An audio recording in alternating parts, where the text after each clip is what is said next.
Di tengah viralnya video atau film Pesta Babi yang kita saksikan akhir-akhir ini, bahkan di media sosial kita melihat segerombolan orang yang nonton, segerombolan mahasiswa yang nonton dibubarkan oleh aparat. Kali ini saya akan merespon dengan berbagai sudut pandang. Saya mendisklaimer diri saya tidak akan menyebutkan data. Saya tidak akan membahas yang lebih detail, tetapi saya lebih condong untuk berbicara tentang sudut pandang dari berbagai sisi. Nah, sudut pandang ini saya pakai kacamata kepemimpinan yang saya kira dan saya rasa untuk melihat ini lebih luas dan coba lebih komprehensif, intinya seperti itu. Berkaitan dengan film Pesta Babi, setelah saya lihat ya dari angle to angle dan saya amati siapa yang memproduksi ini dan siapa yang membuat di balik ini, kita juga tahu track recordnya bahwa ada film-film sebelumnya yang sudah dibuat yang tujuannya untuk mengkritisi tentang kebijakan-kebijakan di pemerintahan atau di bangsa ini. Overall itu bagian yang penting untuk menjaga kesehatan sebuah negara. Harus ada orang-orang yang kritis dengan cara apapun, salah satunya dalam bentuk film atau video dokumenter. Nah, saya akan mencoba kita berpikir dari sudut pandang orang asli, saudara-saudara kita yang ada di Papua sana. Tentunya kalau dari sudut pandang orang asli itu sesuatu yang sangat berat, sangat menyinggung, sangat mengkhawatirkan, dan sangat menakutkan karena tanah adat, budaya, tempat pencarian kebutuhan ataupun sumber makanan dan yang lain sebagainya dari situ. Saat program pemerintah atau artinya penggusuran ataupun pengolahan lahan dari hutan menjadi tanah kosong, pembabatan hutan misalnya, itu sesuatu yang sangat menakutkan karena di mata orang-orang asli itu bagian dari hidup kami. Harga diri kami kenapa dibuat sedemikian rupa. Penduduk asli pastilah mereka berpikir nanti kami mau cari makan di mana, nanti budaya kami pasti berubah, nanti keluarga kami mau tinggal di mana, dan pasti nanti akan menjadi sesuatu yang merubah suasana sosial di tempat kami. Itu sesuatu yang sangat wajar.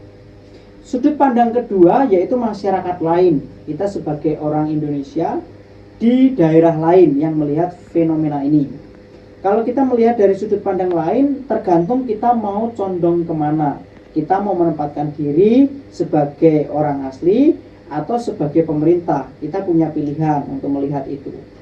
Namun secara umum, kita tidak bisa berbuat apa-apa kecuali kita ikut menyuarakan apa yang dikhawatirkan oleh penduduk asli, seperti yang dilakukan oleh pembuat film ini. Tentunya ini perjalanan sangat panjang, biayanya sangat besar. Nah, sudut pandang yang ketiga yaitu sudut pandang pemerintah. Tentunya kalau bicara pemerintah itu punya planning jangka panjang.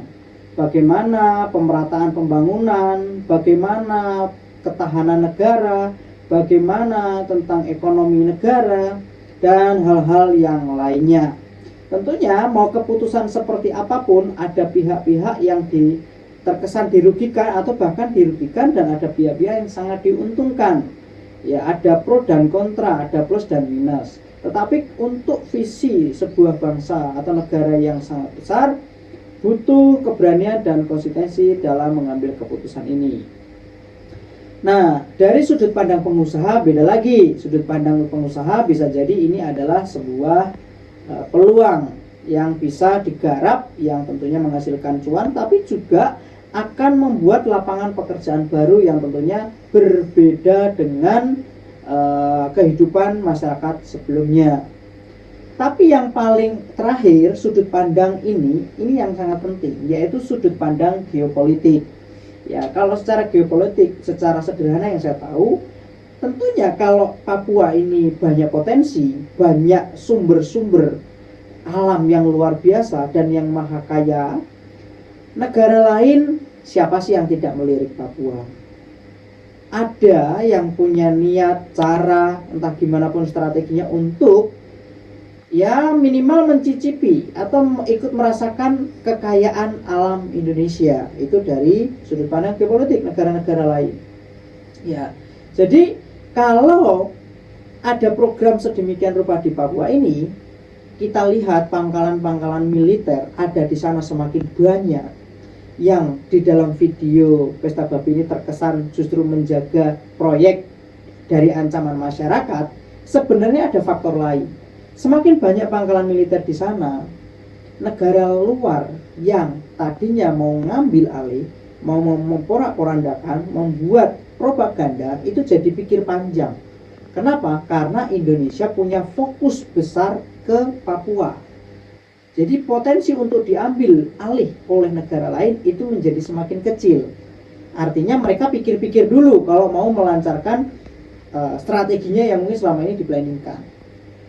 Dari sisi pemerintah, ini bicara ketahanan, menjaga tanah air, kesatuan Indonesia. Kalau misalnya Papua pisah dari Indonesia, itu beda cerita, kesatuan jadi terpecah. Kemudian dari sisi pemerintah, kalau memang Papua mau maju secara pekerjaan, lapangan pekerjaan, budaya dan yang lain sebagainya, saya tidak berbicara bahwa budaya sebelumnya tidak maju, tetapi dalam kacamata umum secara kemasyarakatan, sebuah kemajuan itu memang ada pro kontranya. Misalnya gini, dulu masyarakat cari berburu misalnya babi hutan ataupun sumber makanan mudah di hutan. Begitu ada proyek kan tentunya nggak mudah, nggak seperti dulu lagi. Tapi ada hal positif yang lain yang bisa masuk. Pertama, lapangan pekerjaan, jalan semakin bagus, akses internet semakin ada, akses pendidikan semakin mudah, dan yang lain sebagainya. Inilah sudut pandang saya tentang fenomena ataupun kejadian kebijakan yang sangat viral di media sosial terkait dengan film Pesta Babi. Jangan salah mengambil kesimpulan dari apa yang saya sampaikan. Coba kita cerna baik-baik dan tulis di kolom